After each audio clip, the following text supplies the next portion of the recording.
Chicken, mutton கிரேவியே தோத்து போற அளவுக்கு டேஸ்ட்ல வெறும் சோயா சங்க்ஸ் வச்சு சூப்பரான ஒரு கிரேவி செய்யலாங்களா? கீ ரைஸ், ஒயிட் ரைஸ் வெறும் ரச சாதத்துக்கு கூட டாப் டக்கரா இருக்கும். ஒரு கடாயில நல்லெண்ணெய் சேர்த்துக்கோங்க. நல்லெண்ணெய் வந்து ஸ்கிப் பண்ணிறாதீங்க. இந்த ரெசிபிக்கு நல்லெண்ணெய் வந்து இன்னும் கொஞ்சம் தூக்கலான டேஸ்ட் குடுக்கும். அது கூட பெரிய வெங்காயம், கொஞ்சமா உப்பு சேர்த்துட்டு, இஞ்சி, பூண்டு தட்டி சேர்த்துக்கோங்க. சேர்த்து எல்லாம் நல்லா கலந்து விட்டுக்கலாங்க. கூடவே கருவேப்பிலையும் சேர்த்து நல்லா இந்த அளவுக்கு வெங்காயம் வதங்கிரணும்.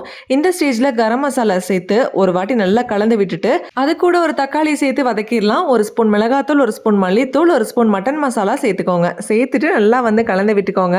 இந்த ஸ்டேஜ்ல நல்லா கொதிக்கிற தண்ணியில சோயா சங்க்ஸ் போட்டு ஒரு 5 மினிட்ஸ் கழிச்சு நல்லா புழிஞ்சு எடுத்துட்டு உள்ள சேர்த்துக்கலாங்க. அந்த மசாலாஸ் கூட சோயாவை நல்லா மிக்ஸ் பண்ணி விட்டுட்டு கூடவே ஒரு டம்ளர் தண்ணியும் சேர்த்து நல்லா கலந்து விட்டுக்கோங்க. தண்ணி எல்லாம் ஒன்ஸ் ட்ரை ஆனதுக்கு அப்புறமா தேங்காய் பால் வந்து சேர்த்துக்கோங்க. 1 கப் தேங்காய் பால் ஊத்துனீங்க அப்படின்னா கரெக்டா இருக்கும். தேங்காய் பால் சேர்த்துட்டு ஒரு கொதி வந்த உடனே ஆஃப் பண்ணிருங்க. அவ்வளவுதாங்க, அட்டகாசமான மீல் மேக்கர் கிரேவி வந்து சூப்பரா ரெடி ஆயிடுச்சு. நான் இன்னைக்கு யூஸ் பண்ணது அபினிஷால இருந்து வாங்கின நல்லெண்ணெய் தாங்க.